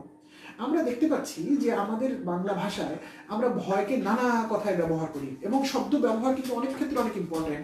যেমন আমরা কিন্তু আমাদের দেশের ভাষায় দেখবেন সেবা মানেই একটা ফ্রি কিছু বলে আমরা মনে করি, তাই না? সেবা, সেবা শব্দটা হচ্ছে ইংরেজি হচ্ছে সার্ভিস, বাংলা হচ্ছে সেবা। কিন্তু সেবা শব্দটাকে আমরা এমনভাবে ব্যবহার করেছি ওভার দ্য ইয়ার্স যে আমাদের কাছে সেবা শুনলেই মনে হয় একটা ফ্রি কিছু হবে আমার জন্য, কিন্তু সার্ভিস শব্দটা শুনলে আমাদের এটা মনে হয় না, বরঞ্চ সার্ভিস দিলে আমাদের কাছে মনে হয় না আমাকে তখন একটা পে করতে হবে, তাই না? তাহলে একটা শব্দ কিন্তু আমাদের মধ্যে চিন্তার মধ্যে আমাদের সাবকনশিয়াস মাইন্ডে কোনো ইম্প্যাক্ট ক্রিয়েট করে। যখন আমরা বলি টেলিকম সেবা, তখন আপনার মনে হয় ভাই তাহলে ফ্রি মিনিটস দেন, কি সেবা করলেন আপনি, আমার টাকা নিচ্ছেন আপনি আমার কাছে, বাতাস বেঁচে। কিংবা আমরা যখন হসপিটালে যাই তখন আমরা ফিল করি যে ফ্রি হওয়া উচিত সব কিছু, আমাকে তো নার্স সেবা দিচ্ছে, ডাক্তার টাকা দেয় কেন? কিন্তু উনি আসলে আমাদেরকে সার্ভিস দিচ্ছেন। এরকম শব্দের কিন্তু অনেক ইম্প্যাক্ট আছে, যেটা এক একটা দেশে, আমি শুধু বাংলা বলি নেই, বিভিন্ন দেশে বিভিন্ন শব্দ বিভিন্নভাবে ব্যবহারের জন্য ডাইলিউট হয়ে যায়। কাজে আমরা যে ভয়ের কথাটা বলছি, আমাদের দেশে ভয় শব্দটা কিন্তু অনেকভাবে ব্যবহৃত হয়, এবং যে কারণে অনেক জিনিস যেটা আসলে ভয় নয় সেটাকে আমরা ভয় বলে ডাইলিউট করে ফেলেছি। যেমন আমি আপনাদেরকে দুটো উদাহরণ দিচ্ছি। ভূতের ভয়, এটা কি ভয়? আপনারা অনেকে বলবেন না না না, এটা কোনো ভয় নেই, ভূতই তো নেই, কিন্তু এটা কিন্তু একটা জেনুইন ভয়। কারণ আমরা কেউ কেউ ভূতের ভয় পাই, এটাকে আমি ভয় বলবো। ওকে, ক্লিয়ার আপনাদের কাছে? এখন ভূত বললে খালি ভূত মনে করাতে পারবেন। কবরস্থানে কি রাতের বেলা একলা যায় থাকতে পারবেন, একটা শ্মশান ঘাটে থাকতে পারবেন একটা, তখন বলবেন না না না এই যে একটু ভয় লাগতেছে, আমি ওই ভয়ের কথা বলেছি। ভূত মানে খালি ভূত না, যে কোনো কিছু অশরীরী যেটা আপনার মনে একটা ভয়ের অনুভূতি করে সেইটা হচ্ছে ভয়। ক্লিয়ার? এটাকে আমি একটা ভয় বলছি। কিন্তু আমি আরেকটি স্টেটমেন্ট দিচ্ছি আপনাকে, ভালো করে শুনেন মনোযোগ দিয়ে। রেল লাইনের উপর দিয়ে যদি ফোনে কথা বলতে বলতে হেঁটে যাও, তাহলে কিন্তু ট্রেনে কাটা পড়ে মরার ভয় আছে। কিংবা বাবু তুমি কিন্তু দেয়ালের ছাদের কোনায় গিয়ে দাঁড়িয়েও না, পড়ে গেলে মরার ভয় আছে। এ ধরনের কথা আমরা অনেক সময় ব্যবহার করি। এখন আপনি বলেন, যদি একটা মানুষ ট্রেনের লাইনে দাঁড়িয়ে ফোনে কথা বলে, তাহলে সে কিন্তু ট্রেনের শব্দটা অনেক ক্ষেত্রে খেয়াল করতে পারবে না, সেক্ষেত্রে ট্রেন এসে গেলে সে বুঝবে না এবং সে ট্রেনে কাটা পড়ে মরবে। এটা কি কোনো একটা ভয়, না এটা একটা বাস্তবতা যেটা আমরা চাই না কিন্তু ঘটবে? এটা কিন্তু একটা ভয় না, এটা একটা বাস্তবতা। আপনি যদি হাইওয়ের মধ্যে জেব্রা ক্রসিং ফলো না করে, ফুট ওভার ব্রিজ ফলো না করে আপনি যদি দৌড়ে রাস্তা পার হন, তাহলে আপনি অ্যাক্সিডেন্ট করে মরবেন। এখানে আমার বলার দরকার নাই যে দৌড়ে যেও না, তোমার অ্যাক্সিডেন্টের ভয় আছে। নো, এটা বাস্তব। এর আগে বহু লোক এরকম ঘটনা ঘটিয়েছে এবং তারা এটা এক্সপিরিয়েন্স করেছে। আপনি যদি একটা 10তলা দালানের ছাদ থেকে লাফ দেন, আপনি মরবেন। খুব সৌভাগ্যবান হলে আপনি বেঁচে যাবেন, সেটা অন্য কথা, কিন্তু মরার ভয় আছে বলা যাবে না, বলতে হবে আপনি মরবেন। বোঝা যাচ্ছে? তাহলে আমরা ভয় শব্দটাকে দুই জায়গায় ব্যবহার করি। একটা হচ্ছে কতগুলো ভয়, আর কতগুলো বাস্তবতা যেগুলোকে আমরা ভয় বলে ডাইলিউট করে ফেলছি। এখন আমরা প্রথমে বাস্তবতাগুলো একটু আলাদা করে নিতে চাই। বাস্তবতা কোনগুলো? যেই কাজগুলো আপনার আমার আগে বহু লোক করেছে এবং ইম্প্যাক্টেড হয়েছে, নেগেটিভলি ইম্প্যাক্টেড হয়েছে এক্ষেত্রে, যেহেতু আমরা ভয় জাতীয় জিনিসের কথা বলছি, নেগেটিভ। তাহলে এর আগে বহু লোক যে কাজ করে ক্ষতিগ্রস্ত হয়েছে, আপনি তো সেই কাজগুলোকে ভয়ের নামে আবার এক্সপিরিয়েন্স করতে চাইবেন না, চাইবেন? আচ্ছা, অনেক লোক শুনেছি রেল লাইনের সাথে ফোনে কথা বলতে বলতে কাটা পড়ছে, আমি একদিন ট্রাই করে দেখি, ঠিকই সরে যাব। দরকার কি ভাই? আপনার কোনো সমস্যা আছে? আপনি এমনিতে বাসায় আছেন, সুস্থ হয়ে বসে থাকেন, আপনি চ্যালেঞ্জ নেওয়ার তো দরকার নেই। শুনেছি 7 তলার কোণা থেকে পড়ে গেলে নাকি মরার ভয় আছে, আমি শুনেছি অনেক লোক মরছে, কিন্তু আমি দেখতে চাই মরি কিনা, দেখলাম লাভ দিয়ে। দরকার আছে কোনো দরকার নেই। যেহেতু আপনি বুঝতে পারছেন যে এই ধরনের জিনিস আগে অনেক লোক এক্সপিরিয়েন্স করেছে এবং তারা নেগেটিভলি ক্ষতিগ্রস্ত হয়েছে, মরুক আর না মরুক, হাত পা ভাঙছে, পা কেটে গেছে, উত্তর হয়েছে, আমি আমার লাইফে আর এই জিনিসটাকে রিইনভেন্ট করে দেখতে চাই না, কারণ আমার এমন কোনো ঠেকা পড়ছে না এই জায়গার মধ্যে, আমি কোনো সুপারম্যান আসি নাই বা গিনেস বুকে আমি নাম লিখতে যাচ্ছি না যে আমি এই কাজটা করব। সো এটাকে আমরা আর ভয়ের মধ্যে রাখছি না, ভয়ের ক্যাটাগরির মধ্যেই রাখছি না, আমরা এটাকে একটা বাস্তবতার ক্যাটাগরিতে রাখছি, নেগেটিভ বাস্তবতা। সো যে কোনো জিনিস যখন আপনার সামনে এসে দাঁড়ায়, আপনি চিন্তা করে দেখেন যে এই জিনিসটা নতুন এবং আপনি করেননি কখনো, কিন্তু আপনার আগে কি কোনো কাবিল লোক করার চেষ্টা করেছিল কিনা এবং সে নেগেটিভলি ক্ষতিগ্রস্ত হয়েছিল কিনা, তাহলে আর আপনি ওই কাজটা করবেন না। কিন্তু আপনি যদি এরকম দেখেন যে কিছু লোক পজিটিভলি করেছে, কিছু লোক নেগেটিভলি, তখন কিন্তু আপনার জন্য দুইটা রাস্তা খোলা থাকলো, আমরা সেটাতে পরে যাচ্ছি। কিন্তু শুরুতেই দেখেন কোনো লোক এটা দিয়ে করেছে কিনা, 100 জন লোক করেছে, 100 জন লোকই ক্ষতিগ্রস্ত হয়েছে, বা 99 জন লোক ক্ষতিগ্রস্ত হয়েছে, কিংবা 90 জন লোক ক্ষতিগ্রস্ত হয়েছে, তাহলে আপনি কেন সেই কাজটা করতে যাবেন? তাই না? তাহলে এটা ক্লিয়ার। তাহলে আমরা যে জিনিসগুলো বাস্তবে ঘটে যায় সেই জিনিসগুলোকে আমরা কখনো ভয় নামে আর আজকে থেকে বলবো না, অন্তত আমরা আমাদের সন্তান বা পরিবারের মধ্যে আর বলবো না, আমরা বলবো এটা ঘটে যায়, এটা নিয়ে কোনো কথা নেই, আউট, এটা আমাদের ভয়ের ক্যাটাগরির বাইরে। এখন আমরা ভয়ের ক্যাটাগরির মধ্যে কোনগুলো রাখি? ভয়ের ক্যাটাগরি হচ্ছে সেইগুলো যেগুলো আমি কখনো এক্সপিরিয়েন্স করিনি আমার নিজের জীবনে, এবং আমার আগে যে সমস্ত লোকরা এটা এক্সপিরিয়েন্স করেছে তাদের ভিতরে অধিকাংশ লোক এটা উতরে গেছে, কিছু কিছু লোক ক্ষতিগ্রস্ত হয়েছে। কতগুলো ক্ষেত্রে আমার আগে আমি কখনো এক্সপিরিয়েন্স করি নাই, কিন্তু আমার আগে অনেক লোক সাকসেসফুলি করেছে। আমি একটা এক্সাম্পল দিই, বুঝতে সুবিধা হবে। যেমন আমাদের বেশিরভাগ লোকেরই বা অনেক মানুষের পাবলিক স্পিকিং এর ভয় থাকে। ওকে, থাকতেই পারে যে আমার মনে হয় আমি কথা বলতে গেলে সব গুবলেট হয়ে যাবে, সরি আমি নাইসলি এক্সপ্লেন করতে পারবো না, মানুষ আমাকে পচা ডিম ছুঁড়ে পারবে। কিন্তু ভাই, আপনি কি পৃথিবীর প্রথম লোক বা আপা যিনি স্টেজে দাঁড়াতে যাচ্ছেন? নিশ্চয়ই না। আপনাকে বহু লোক স্টেজে কথা বলে গেছে, তাহলে ওই লোকগুলো যে কাজটা পেরেছে সেই কাজটা যে আপনি পারছেন না বলে আপনার মনে হচ্ছে, এটা আমার কাছে একটা জেনুইন ভয় হিসেবে আইডেন্টিফাইড। কারণ আপনি জিনিসটা এক্সপেরিয়েন্স করেননি, কিন্তু আপনার ওই জিনিসটা এক্সপেরিয়েন্স করার আগে আপনি একটা বাধা পাচ্ছেন, একটা ফ্রিকশন হচ্ছে, যেটা আপনাকে ওই পর্যন্ত যাওয়ার আগে আপনাকে হাল ছেড়ে দিতে বাধ্য করছে। বোঝা গেছে? এটাকে আমি একটা ভয় বলবো। যেমন আমি কখনো স্টেজে ওইভাবে গান গাইনি, আমার কিন্তু একটা স্টেজ ফ্রেট আছে গানের জন্য, কথাই নেই, গানে আছে। কাজেই আমার মনে হয় যে আমি মনে হয় এটা পারবো না। কিন্তু আচ্ছা, আমার আগে কি কোনো মানুষ, পুরুষ লোক কি গান গায়নি স্টেজে? আমার আগে কোনো পুরুষ লোক কি 40 বছর বয়সে গান শিখে গান গায়নি?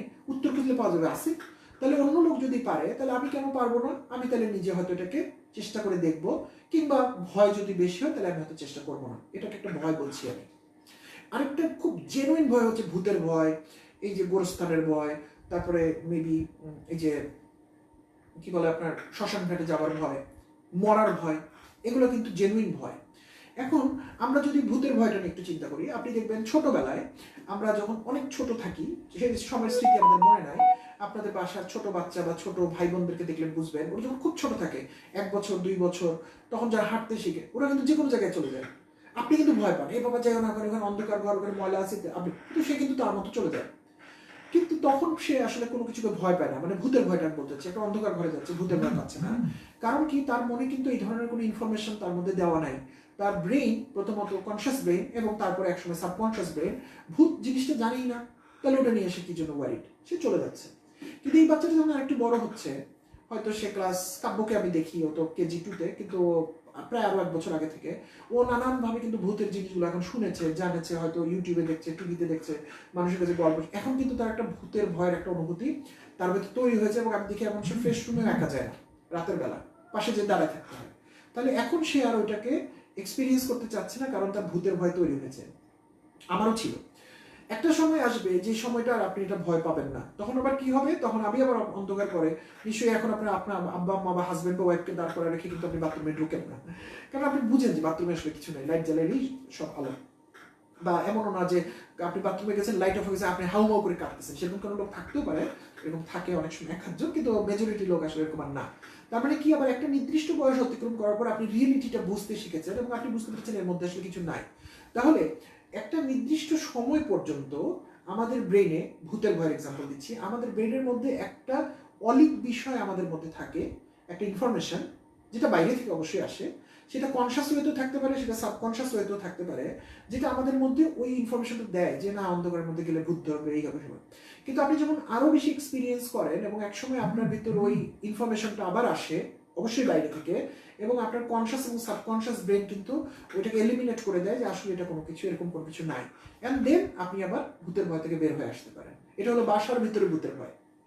কিন্তু আমার মতো বাসার ভিতরের যে বীর কিন্তু বাইরে গেলে ভয় পায়, কবরস্থানে রেখে আসলে ভয় পাবে, রাতে থাকতে পারবে না, কিংবা শ্মশান ঘাটে থাকতে পারবে না, তার জন্য কিন্তু একই, সেও হচ্ছে অতটুকু ম্যাচিউরিটি ওই ভূতের ভয় বা শ্মশান ঘাটের ভয় ওটা এখনো ওভারকাম করতে পারি নাই। ওটা যদি কোনোদিন একবার পেরে যেতাম তাহলে আসলে আর কোনো সমস্যা হতো না।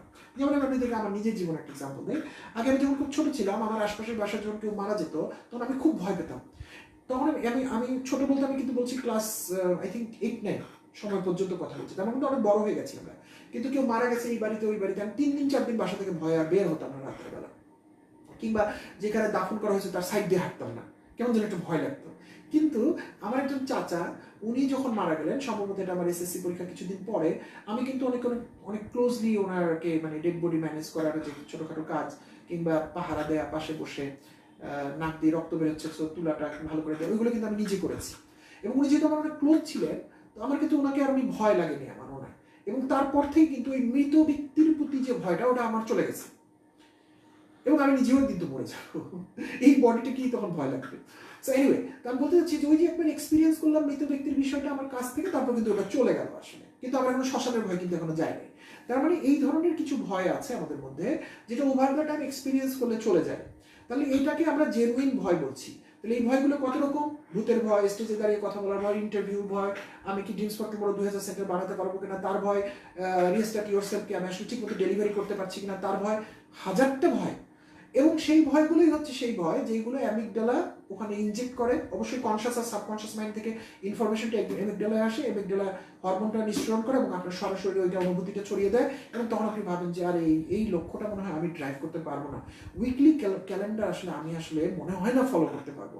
আপনি কিন্তু এখনো ক্যালেন্ডারই বানান না, পুরো সপ্তাহটা আপনার সামনে বসে আছে, কিন্তু আপনি কিছু কিছু লেখেন। আমি শিওর যারা আপনারা আমার কথা রেগুলার শুনতেছেন এবং হয়তো উইকলি ক্যালেন্ডার বানাবেন, আমি শিওর তার একটা বড় পার্সেন্টেজ লোক গতকালকে ক্লারিফিকেশন নেওয়ার পরও উইকলি ক্যালেন্ডার আপনারা বানান নাই, কারণ আপনাদের কাছে মনে হয়েছে আপনার জীবন অসীম, আপনি আজকে থেকে 1 মিলিয়ন বছর পরও আপনি বেঁচে থাকবেন এবং তখন আপনি উইকলি ক্যালেন্ডার বানায় তখন ফলো করবেন। অথবা মনে হয়েছে যে এটা আসলে পারা যাবে না, আসলে আমি আসলে পারবো না, থাকুক যেমন আছে এরকমই, কম কাজ তো করতেছি না।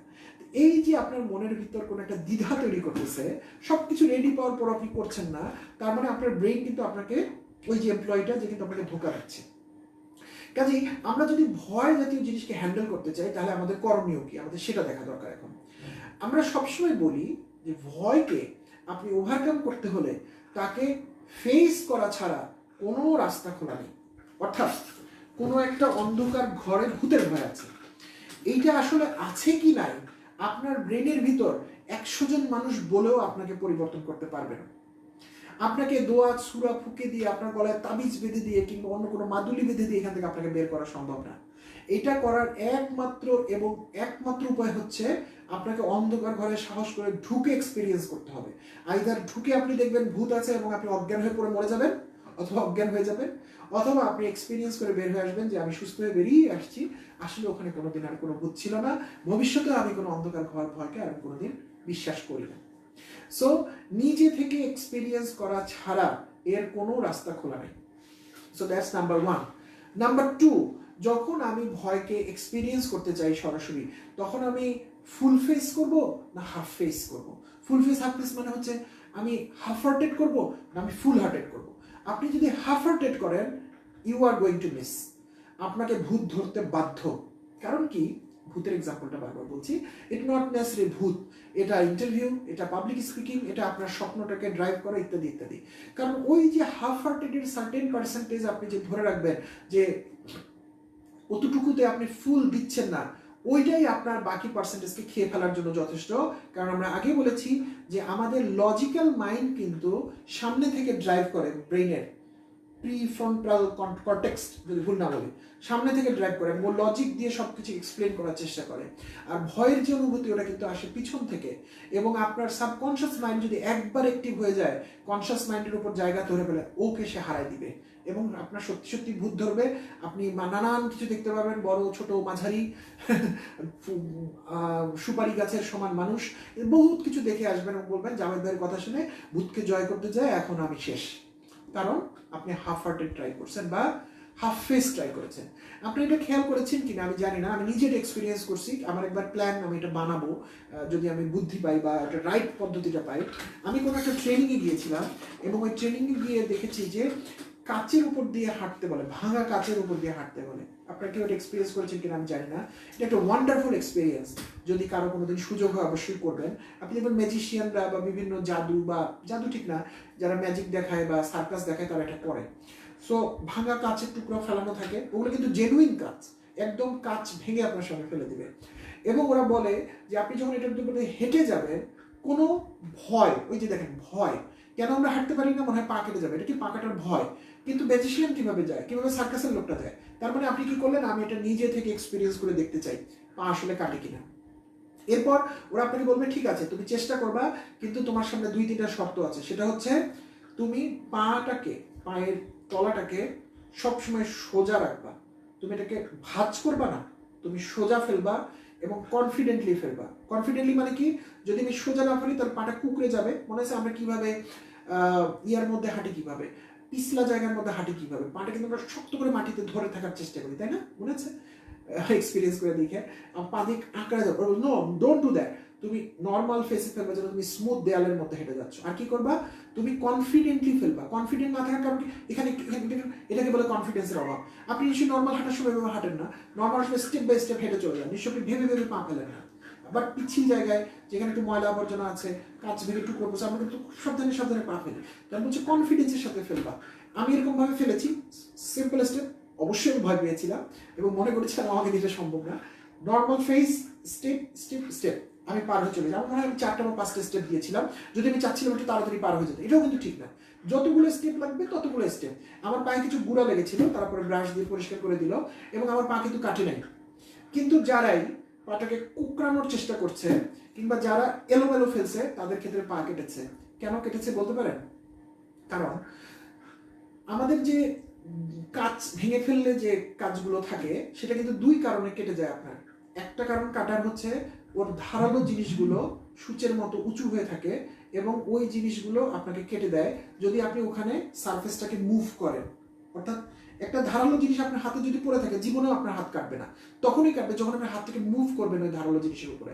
যখন মানুষ ওই কনফিডেন্সের অভাবে যখন এরকম করতে থাকে, তখন সেই ধারালোগুলো এখানে কেটে যায় এবং পাটা তখন কাটতে শুরু করে। আর যখন আপনি নর্মাল ফেসে ফেলছেন, তখন কি হয়ে যাচ্ছে, বেশিরভাগ কাঁচ আপনার পায়ের চাপে, শরীরের ওজনে বসে যাচ্ছে নিচে। যখনই আপনি এরকম করে ফেলছেন পাটাকে, তখন আপনার পায়ের সারফেসে কিন্তু সে বেশি জায়গা পাচ্ছে এবং মোস্ট লাইকলি ওই সাইডগুলো ওটাও এক ধরনের সাইড দিয়ে আপনাকে সরিয়ে দিচ্ছে আপনার পাটাকে বা কাঁচটাকে এবং ওই জায়গাতে কেটে যাচ্ছে।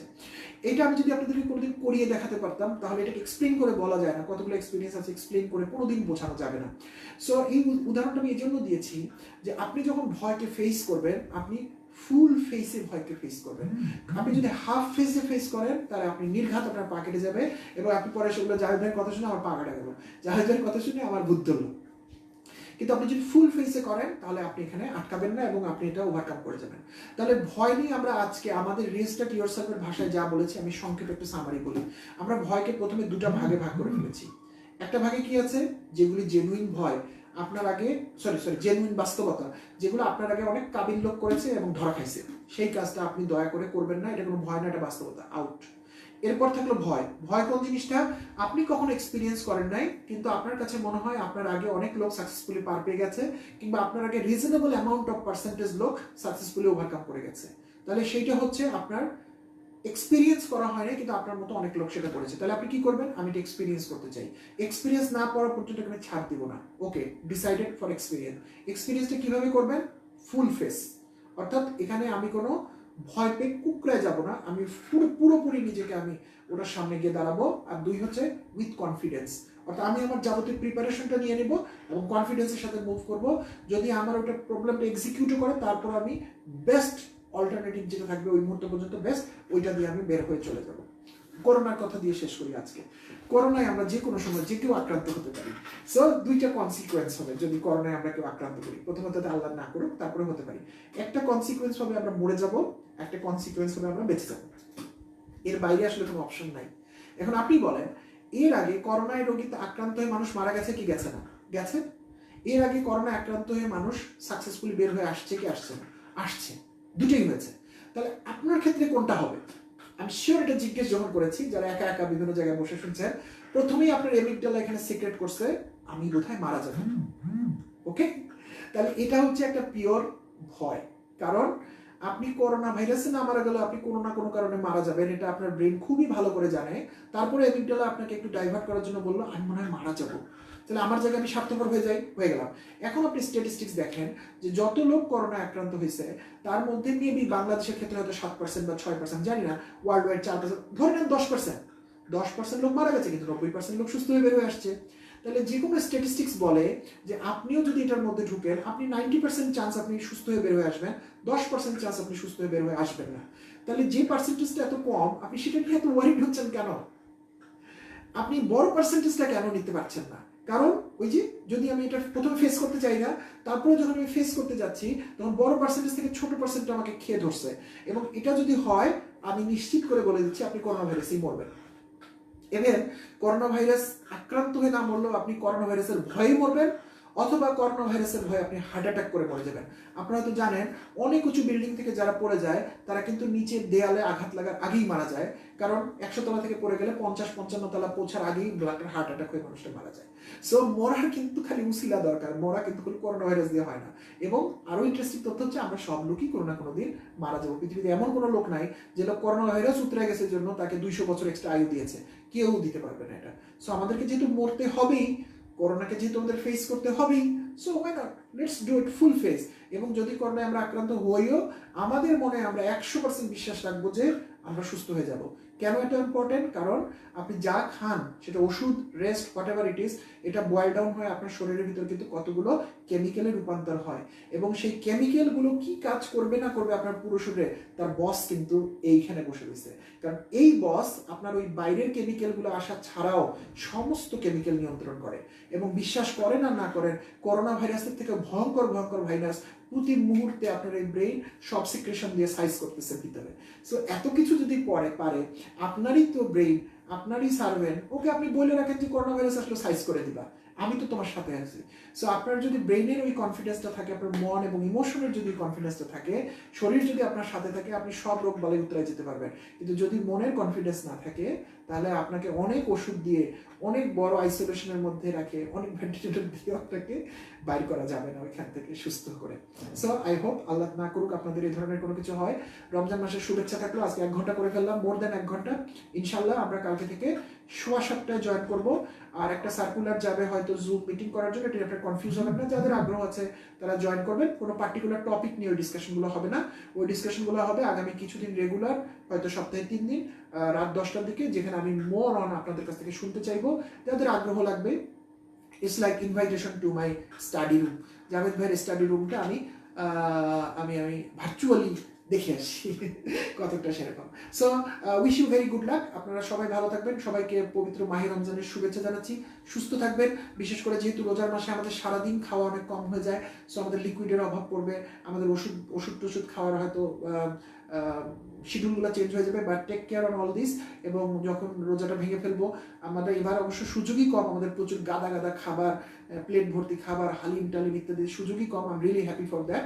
সো আমরা অল্প খাবো এবং প্রচুর পরিমাণে তরল পদার্থ খাবো। আর আরেকটা খুবই ইম্পর্টেন্ট, আমাদের অনেক আত্মীয় স্বজন, বন্ধু বান্ধব হয়তো করোনা পরিস্থিতি খুব ভালো নেই, রোজার মাসেও তাদের জন্য কঠিন হবে। রোজার মাসে এমনিতেও জিনিসপত্রের দাম বেড়ে যায়। সো আপনারা তাদের খোঁজ খবর নেন এবং তাদের জন্য যতটুকু করার আছে আমাদের সীমিত সামর্থ্য থেকে সেটা করেন। আপনারা অনেক ভালো থাকবেন। কালকে 7:15 সময় আবার দেখা হবে কোনো নতুন বিষয় নিয়ে। খুদা হাফেজ।